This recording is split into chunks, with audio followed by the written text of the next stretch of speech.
very good morning to you from wherever you're listening across the world. This is Oluyole 98.5 FM. Check your time, it's 6:30 a.m. Time for conversation with Dayo and Tola. Who am I? I am Oladayo Ogunbowale.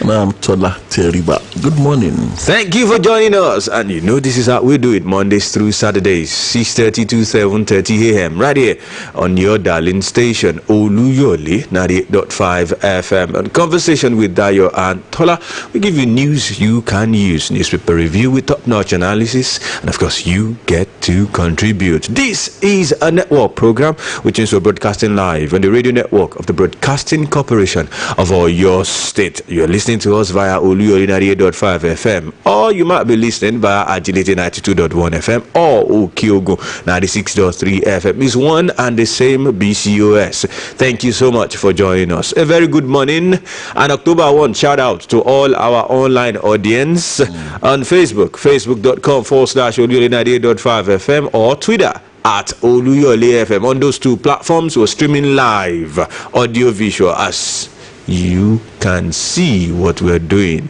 You can see right in the studio now if you're streaming, so you can see Tola and Dayo. Okay, that's how we do it every day.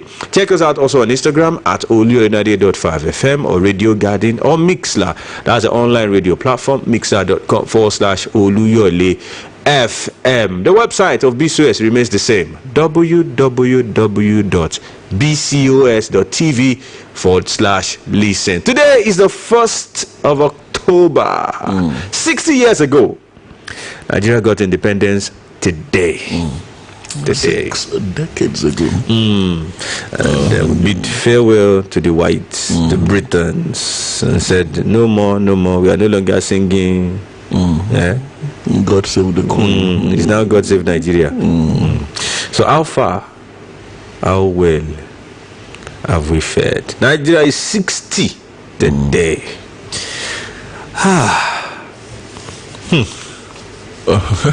Dayo.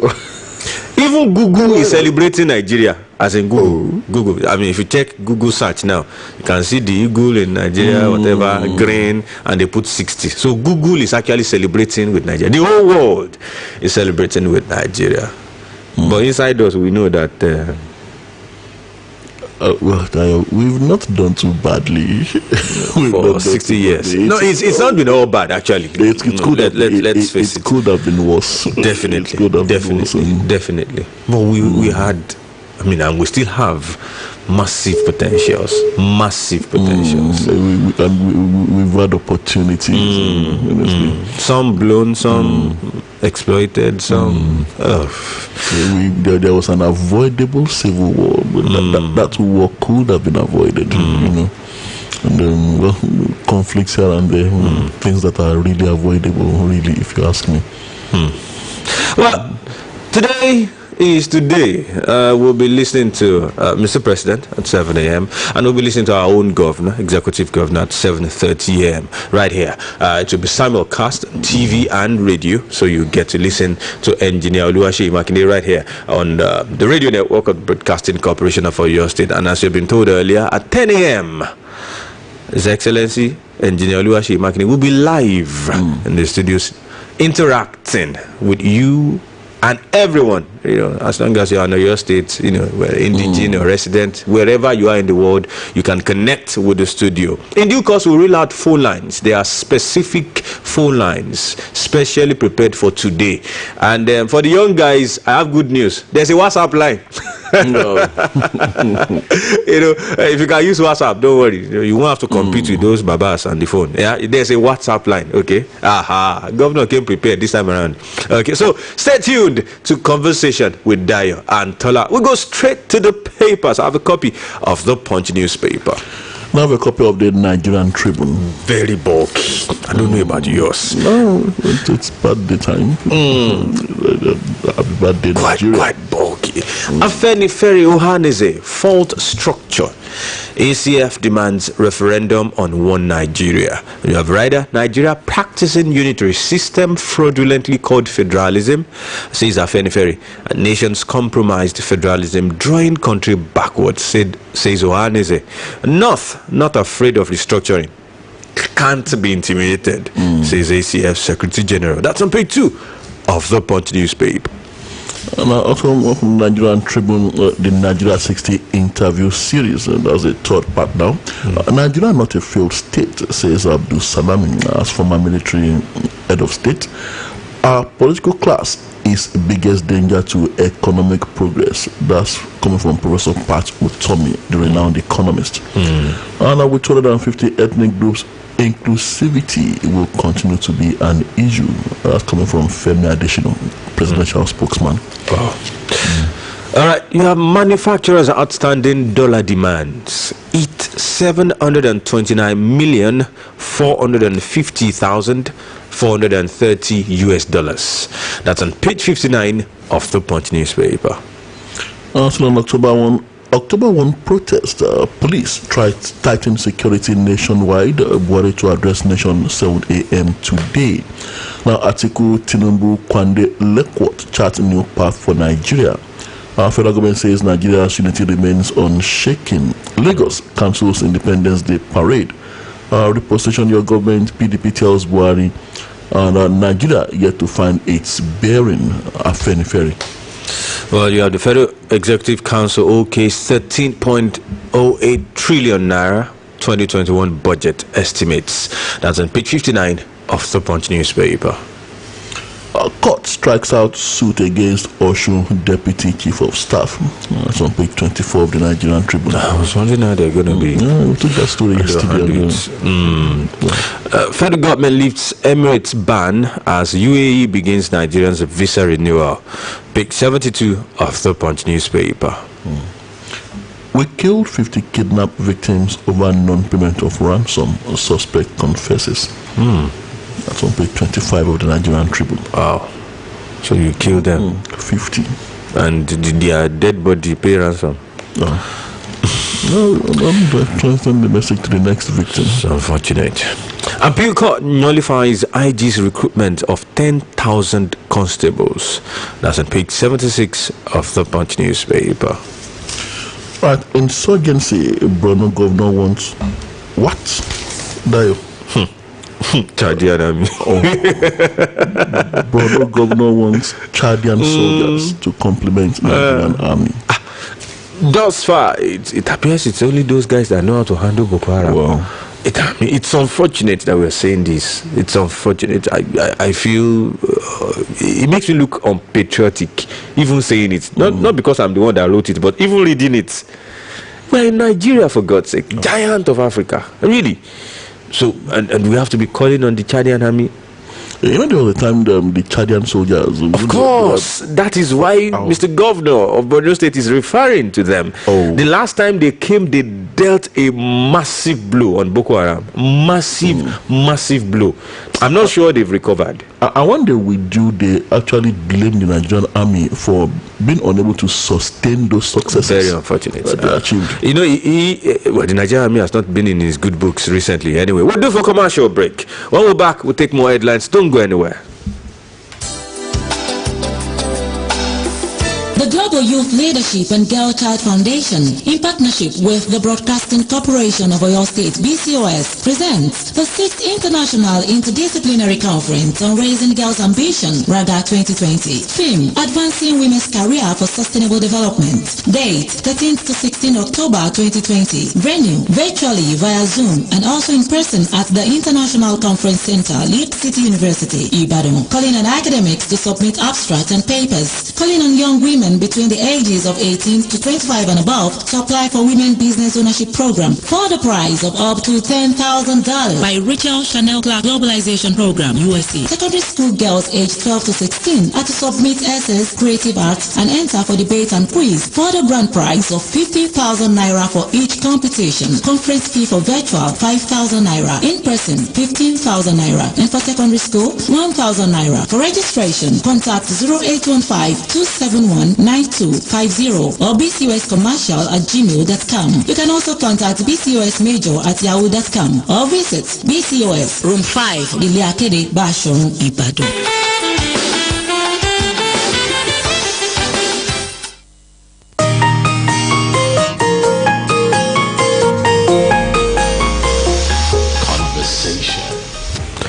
So glad to know you're there. It's the October 1st edition of Conversation with Dayo and Tola. We continue with the headlines.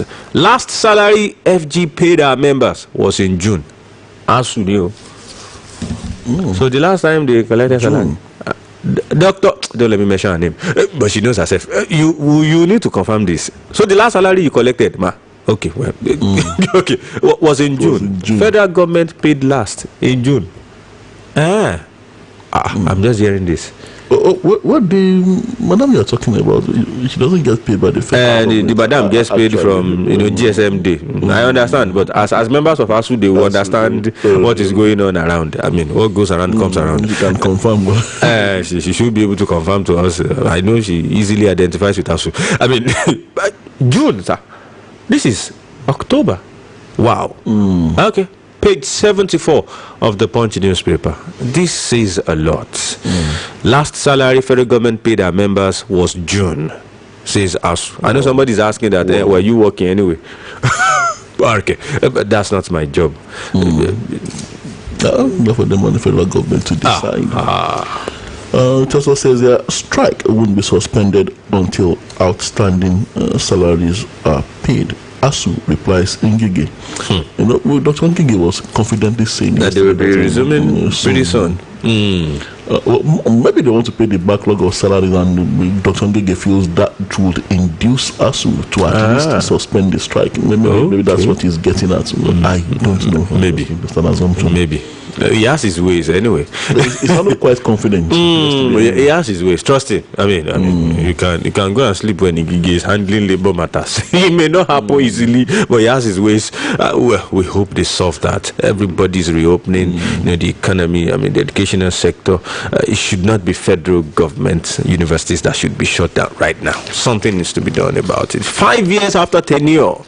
EFCC amending Suswam's 3.1 billion naira charges. That's on page 75 of the Punch newspaper. Does it mean he's still has a case to answer? They are amending the charges. Queen Elizabeth II congratulates Nigeria at 16. Sounds nice. Court jails Oshun herdsman 4 years for teenagers abduction. And you have this on page 5 of the Punch newspaper. This justice is seen to have been served there. And we also about this one. Tricycle operator killed in Anambra auto crash. The youths block Edo Kogi Highway over alleged shutting of indigenous petrol depot in Lagos. And flood sacks 9 local governments, 3 communities in Kogi, Edo. A man backs life imprisonment for raping own daughter. Kwara asks public-private schools to reopen on Monday, and you have police arrest 6 suspects over Ondo APC PDP clash. Those stories are on page 30 and 74 of the Punch newspaper. On politics this morning, more stories on politics. Ojudu Tinubu's in-law remains suspended, says Ekiti APC. And Adelino quits politics, raises concern on threats to democracy. Professor Tunde Adelino, former Minister of Education. Is there somebody that Ekiti APC, that those ones that they will not, they suspended their governor too at the time. Now they are federal, major people. Somebody's always so quick to wield the stick. Interesting. Interesting. Well, I hope they know what they are doing. So the house in order the elections are fast approaching. Exactly. that's my thought. He took that straight from my mouth. Okay. We killed 50 kidnapped victims because we couldn't get a ransom. Of course, you know that's not us, right? So that's a suspect talking right there. Page 5 of the Punch newspaper. Reposition your government. PDP tells Buhari as a message of the PDP to President Muhammadu Buhari at independence. Police drop $120,000 fraud case against Oshun Deputy Chief of Staff. That's on page 75 of the Punch newspaper. That's somebody's trying to manage something there. And you have Governor cancels public gatherings procession. Ogun imposes curfew. That's on page 9 of the Punch newspaper. And from page comment of the Nigerian Tribune, it says that 60 Nigeria must be restructured. Talking about restructuring. It's inevitable. It's been discussed consistently. We should be able to do something about it. Let's see if you have more political stories. There's so much congratulatory messages. The whole paper is filled with it. And on the politics page 30, Lagos is ripe for takeover by PDP, says Fayose. And you have Ondo Deputy Governor accuses Akeredolu of mismanaging Osopadek funds. National body didn't nullify Ojudu order suspension, says Ekiti APC. That's on page 30 of the Punch newspaper. More from the Metro page of the Nigerian Tribune. Benue government demolished its over 20 illegal structures. Okay. Full of congratulatory messages here and there. Let's see if we can still make sense of the other stories before we go to sports. I think I might just go straight to sports right here. Oh, you have more stories there? Okay, on the business and economy page 59, Nigeria recorded 2,080 road crashes in 3 months. That's Nigerian Bureau of Statistics, and we have FECOK's 13.08 trillion naira 2021 budget estimate. Manufacturers' outstanding dollar demand is $729,450,430. And you have stock investors gain 110 billion naira. Market cap it's 14 trillion naira.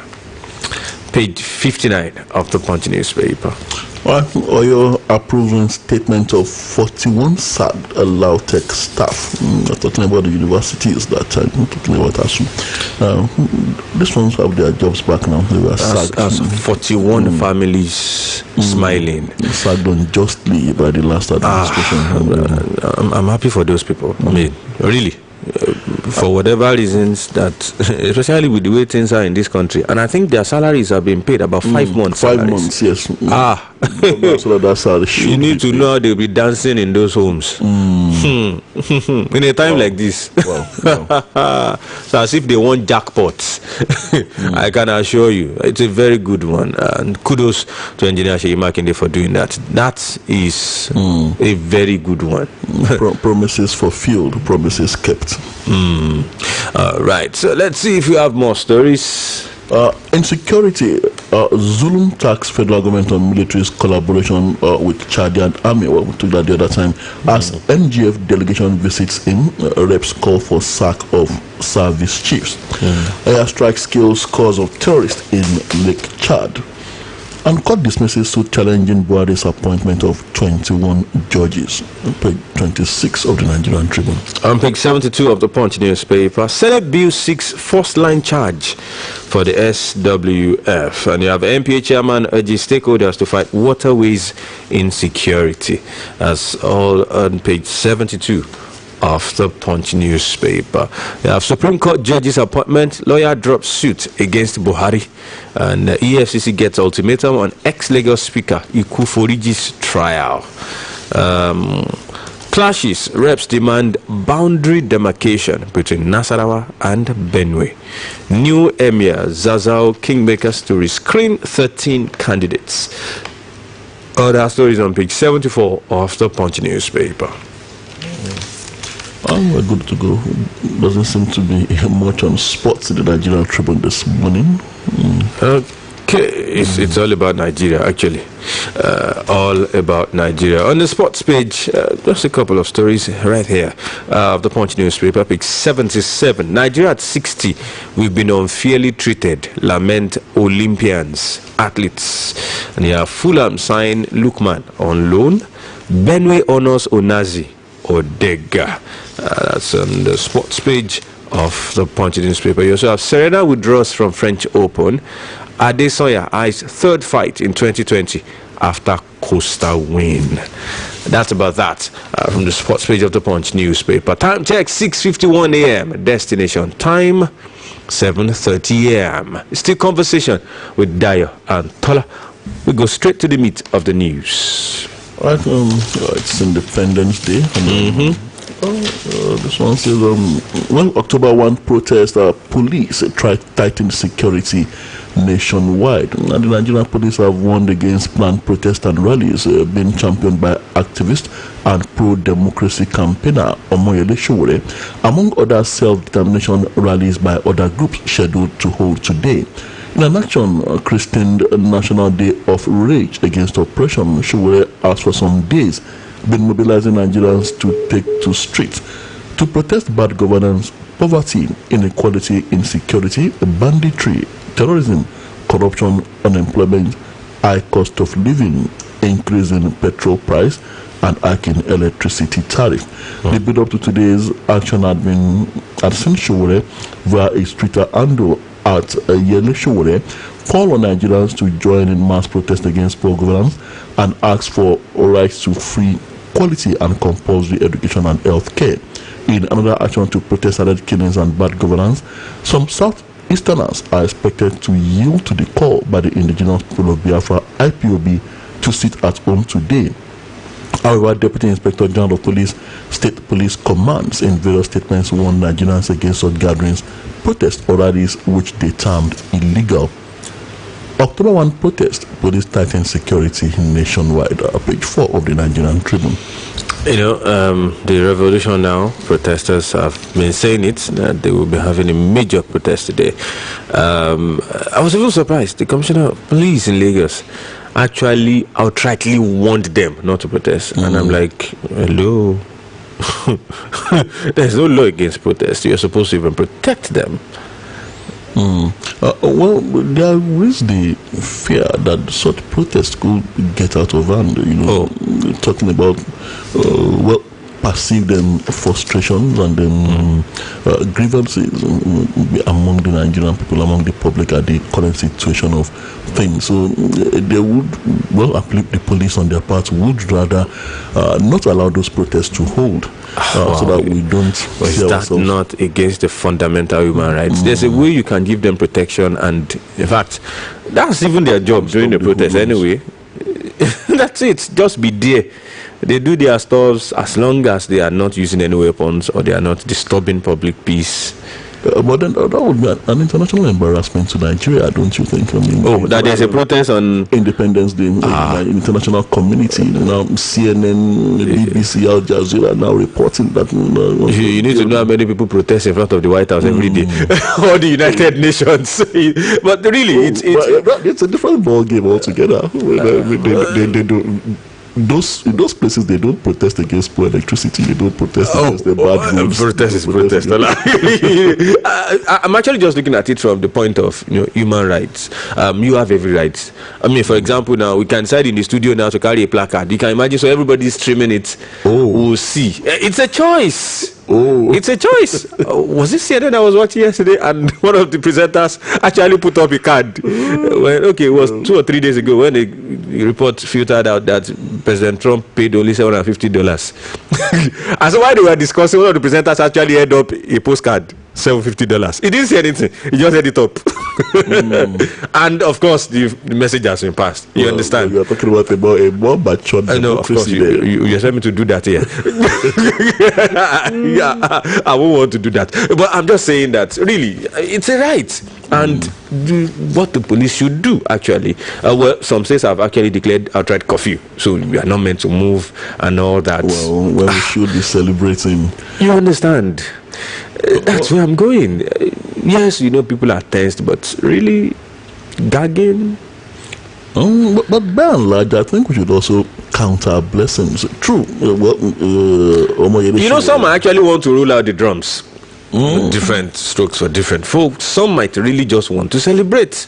It's not bad, but it's not actually. Let's face it. Uninterrupted democracy, for instance. I think that's at least part 1990 date.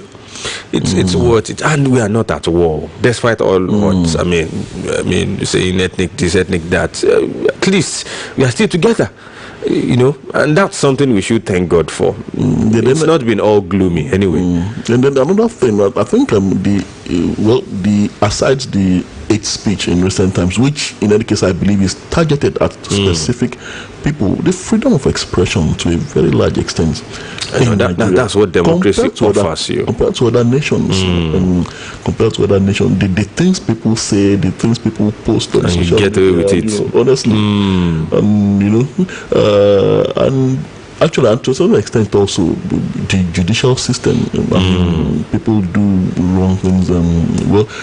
In any case, if they don't get, in cases where people are not brought to justice, talking about people in the corridors of power now, at least Nigerians who have an opportunity to actually shout and mount pressure, and like I said, unlike other crimes, where that shouting, you may never get an opportunity to shout again, even if you very true. Shout once. Very true. I mean, we know what military regime. You talk too much, you are gone.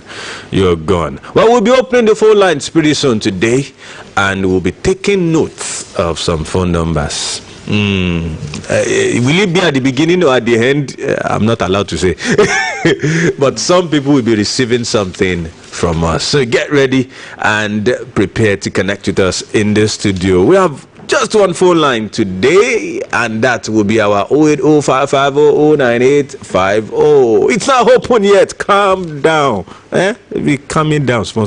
Calm down. It's not open yet. Don't bother calling yet. Calm down. Okay? It will be open pretty soon. But it's important we reiterate the fact that His Excellency Oluyole will be here to talk to us, to interact with everyone by 10 a.m. Speech will be on by 7:30 a.m. But he will be here personally to interact with everyone. There are special lines to connect with that studio.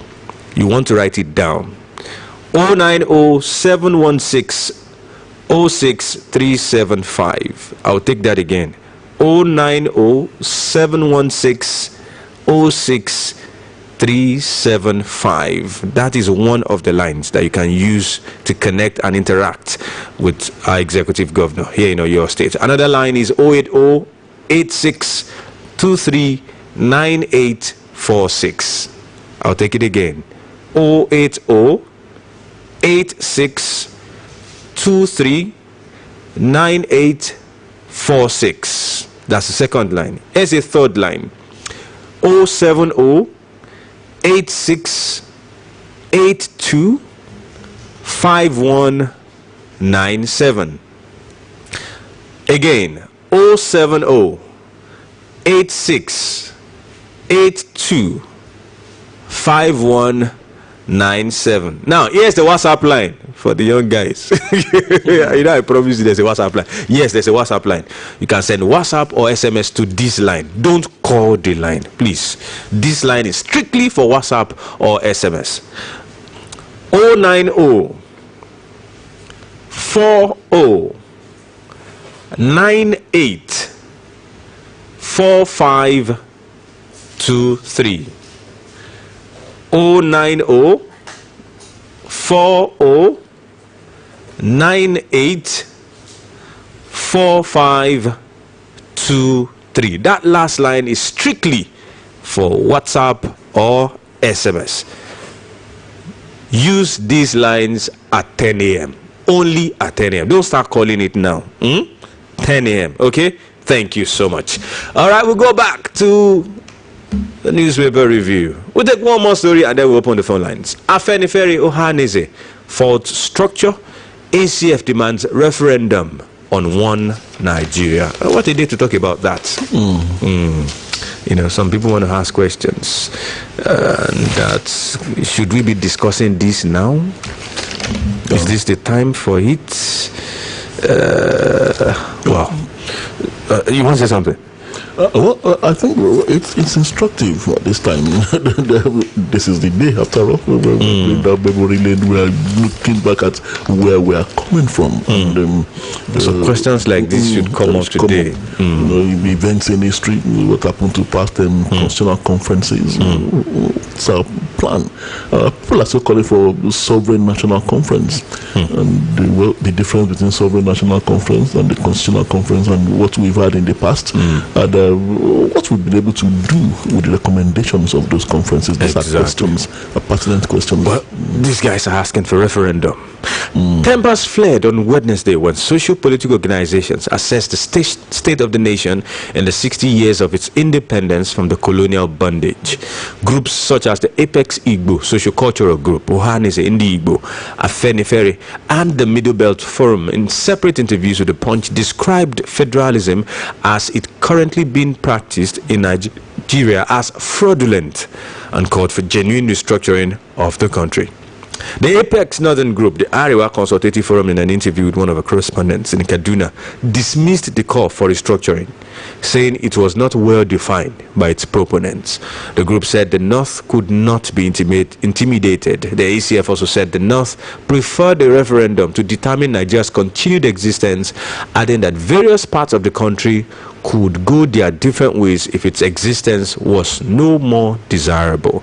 But the President of the Senate, Dr. Ahmed Lawan, urged Nigerians to use the opportunity of the ongoing constitution review to suggest ways the country could get through federalism. Lawan, in his special message to Nigerians on the 60th independence anniversary of the country, said, "On our part as the legislature, we will continue to provide true representation to the Nigerian people and to strive to make their government work for them." Afenifere Ohanese, fault structure.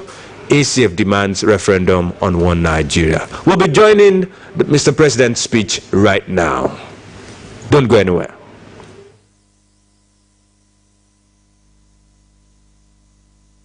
The constitutional instruments symbolizing Nigeria's independence. He expressed his wish that having acquired our rightful status as an independent sovereign nation, history will record that the building of our nation proceeded at the wisest pace.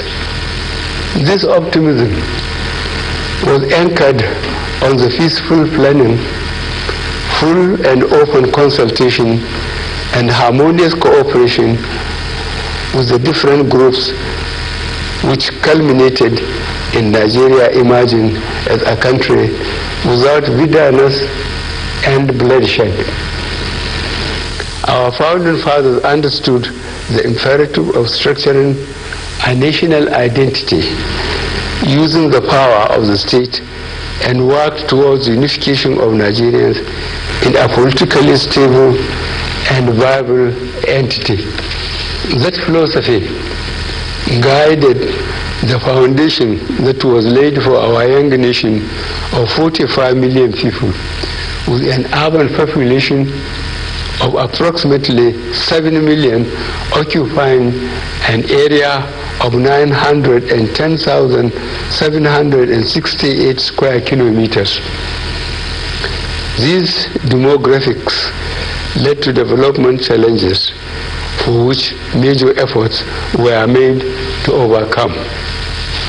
Today, we grapple with multiple challenges, with a population exceeding 200 million, occupying the same landmass, but 52% residing in urban areas. 60 years of nationhood provide an opportunity to ask ourselves questions on the extent to which we have sustained the aspirations of our founding fathers. Where did we do the right things? Are we on course? If not, where did we stray, and how can we remedy and retrace our steps? Upon attaining independence, Nigeria's growth trajectory was anchored on policies and programs that positively impacted on all sectors of the economy. However, this journey was cut short by the 30 months of civil war. We came out of the civil war with a focus on reconstruction, rehabilitation, and reconciliation. that enable the country to